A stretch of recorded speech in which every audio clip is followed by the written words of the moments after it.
Good morning, Cerebralites. It is she, the Cerebral Diva, and she is back and officially in the building with a brand new video for your listening and viewing pleasures. Happy Thursday. Yeah, it is Thursday. Let me tell you something really quick before we talk about what I'm actually here to talk about. February will mark one full year, one entire year of me working from home. Comment below if you're actually working from home due to COVID-19. I've been working from home for a full year. I have to admit that it has its pros and cons. For me, one of the biggest pros is I am saving a fortune on clothing. I buy so much clothing for work that working from home, I've pretty much been living my life in nightgowns and just really comfortable in sweatpants and sports bras. Like I've just been chilling ever since I've been working from home, and I do not want it to end. The only drawback for me is having 24-hour access to snacks. That's it. I love the fact that I don't have to deal with traffic. I don't have to deal with parking, and by not driving to and from work, I'm not polluting the environment. So it's a win-win situation for me. But I definitely have had to teach myself to be more cognizant of what I buy when I go to the grocery store. So when the compulsion to snack hits me, I'm making healthier choices and sometimes some not so healthy choices because you cannot be good all the time. But that's neither here nor there. So comment below if you're working from home. I'm really curious to know what are you doing? Like, what are the changes that you have seen in yourself since working from home? Like for me, I know that I'm working out more, but I'm doing my hair less. This is one of the reasons I am so happy that I'm actually talking to you guys and not actually seeing you guys on video, because my hair is a total wreck. My nails need a feel. I'm probably gonna go do that this weekend, but I've just been chilling, and working from home has made that so easy to just be on chill mode that I'm almost terrified of the notion of returning to the office and having to get back in that groove. But anyway, that's beside the point. Let's move on. Let's talk about the meat of the matter, what we're here to talk about. And that is what's happening in the state capitol. Did you guys see the news yesterday? I'm sure you did. Unless you were living under a rock and completely off grid, you had to have seen the news, or someone had to have told you what is happening in our nation's capital. I, for one, when I was actually working yesterday from home, and one of my clients brought it to my attention. And when he was telling me about what was happening, I was like, like puzzled because I didn't know that this was happening. So turned on CNN and started watching it, and I just sort of sat there with my mouth gaped, just like, how is this happening? And how is this being allowed to happen? How is this being allowed to happen?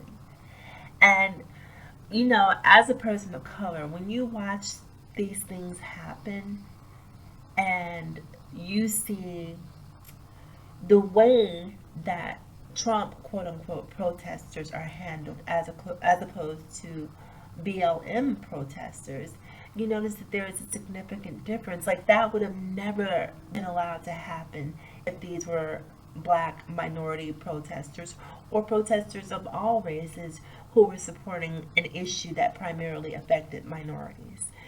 I could not believe what I was watching. I couldn't believe it. And I'm not a violent person, but I feel like at some point these people have to be taught a lesson. They have to be taught a lesson. Like, I think the problem is that these Trump supporters keep acting this way with impunity, and nothing is happening to let them know that there are repercussions for these actions. Like you don't get to do whatever you want to do and not have to deal with the repercussions of that. That just doesn't happen, or it should not happen, but it seems to happen on the continuum. And it's mind blowing to me that these people are upset, essentially protesting the certification of Joe Biden as the next president. This is what they're upset about. Now, these are the same people who coined the phrase butthurt. You guys remember that from about 4 years ago? Butthurt and snowflake, what have you. These are the same people who went around calling people snowflakes, but cannot deal with the fact that Donald Trump lost. And you know what I can't fathom? I can't fathom how you cannot fathom that he lost. Like, what parallel universe are you living in that you haven't heard all of the vitriol and the rhetoric that he's been spewing over the last 4 years that has caused this backlash? Like, where have you been? How come you're not aware of why people are not voting for Trump? I just do not understand these people in middle America. I don't know where they're from. I watch them sometime on the news and they say, I don't understand how Joe Biden won because no one I know voted for Joe Biden. That, my dear, means you need to expand your circle. Your sphere of influence is too small. You need you need to grow. You need to get out, shake some hands, meet some new people, go outside of your immediate circle because there are plenty of people who voted for Joe Biden.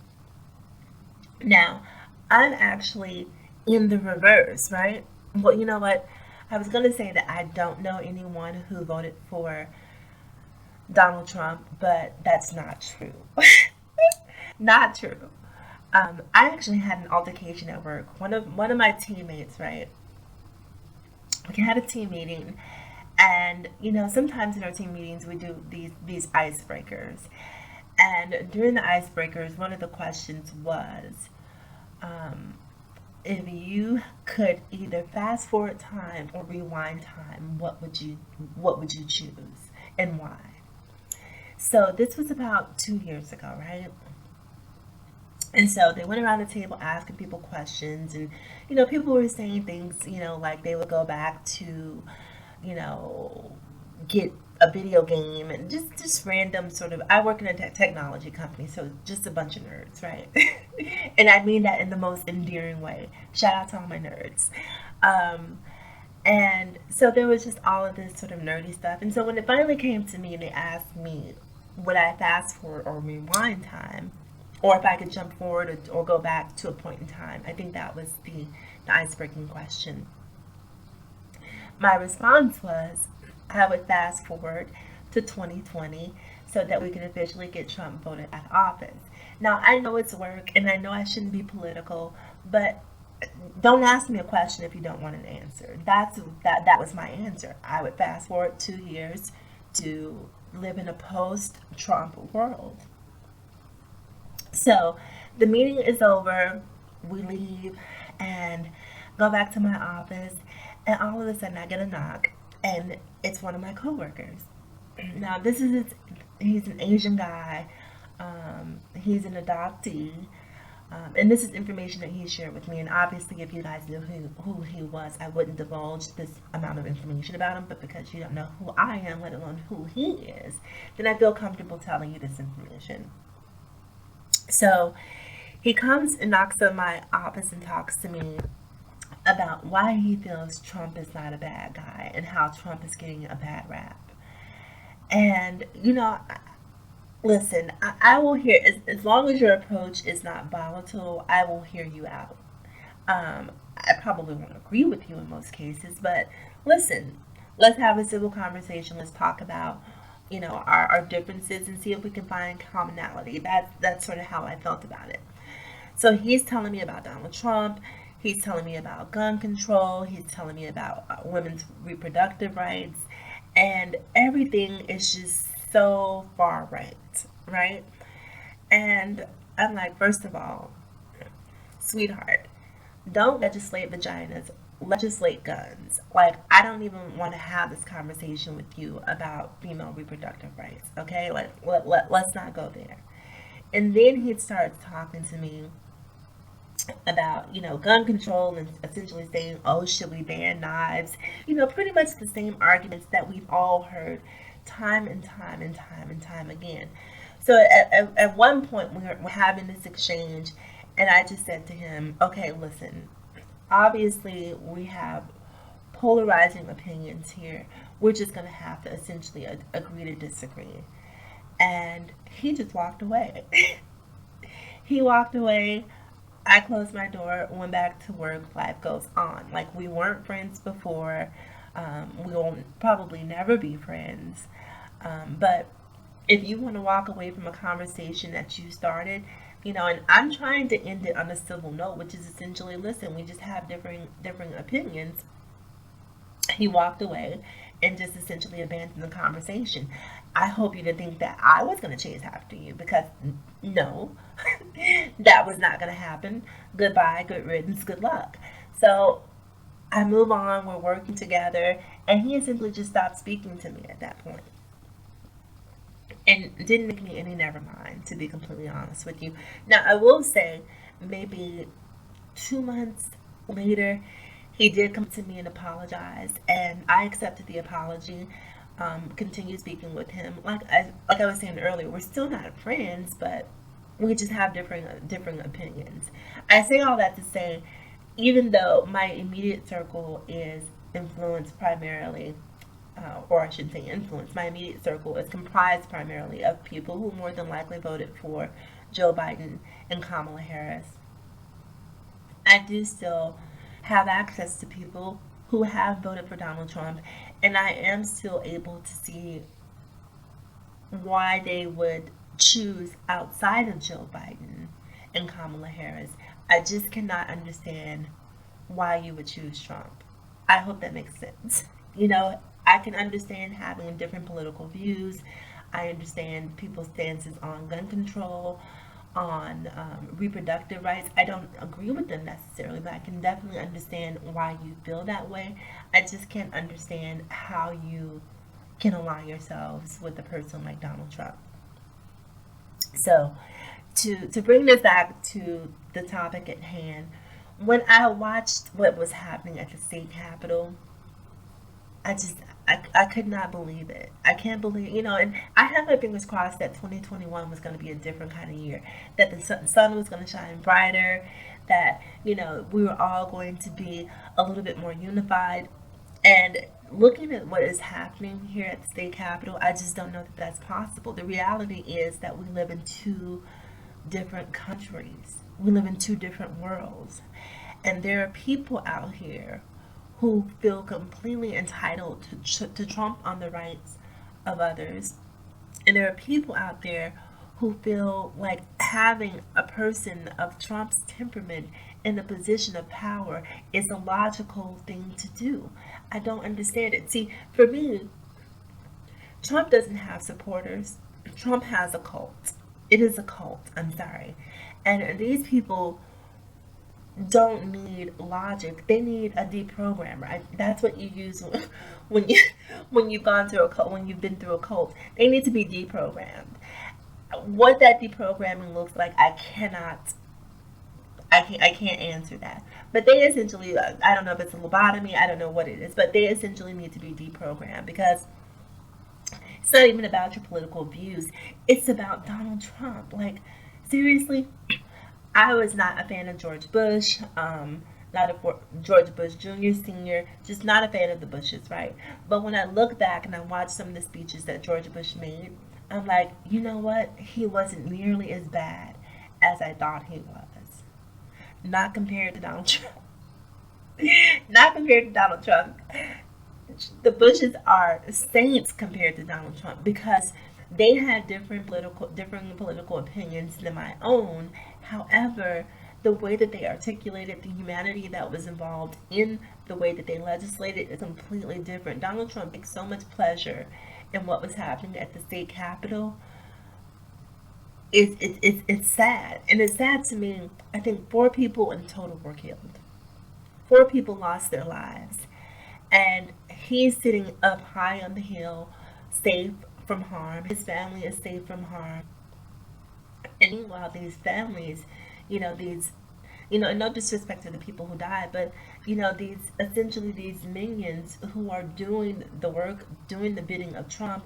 Listen, 4 people lost their lives yesterday unnecessarily trying to overturn an election that cannot be overturned. It's not going to happen. So what was the point of it? He does not care. The point was, he wanted to show how much power and influence he had, and to align yourselves with. That, for me, It's just a jagged pill to swallow. I just can't understand. First of all, I'm not sacrificing my life for anyone that I can think of. My mother is deceased. She is probably the only person on the face of the earth that I would have sacrificed my life for. For Donald Trump, not gonna happen. I love Oprah. I love Maya Angelou. I love Michelle Obama. Um, I love Jane Fonda, believe it or not. I love just strong women in general. I love strong women um, who put their beliefs and their brand on the line for what they believe in. And even though I love them, I'm not dying for them. You know, if Oprah becomes unhinged, she's on her own. Oprah, it's been real.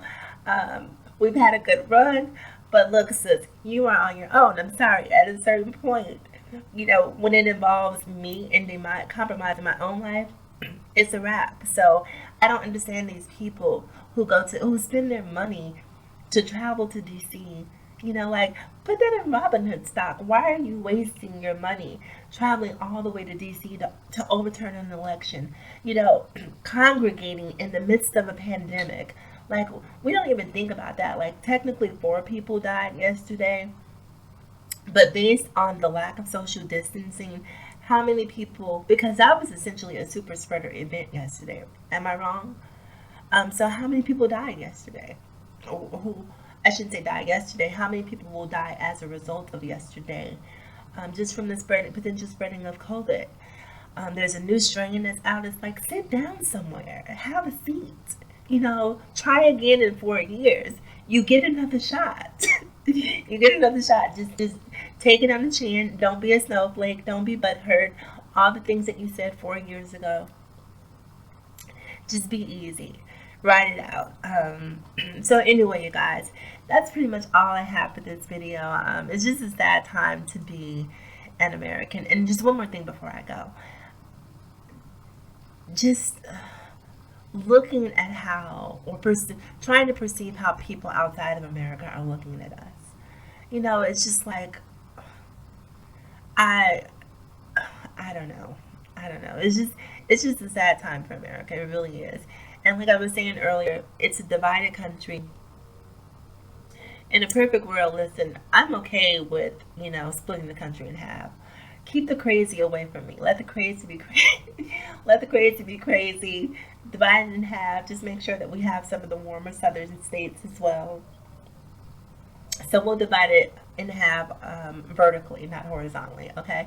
So that way we get some of the warmer states as well. And call it a wrap. Just go over there. Don't come near me. Just keep your, because ignorance is contagious. Usually ignorant parents raise and breed ignorant children. Facts.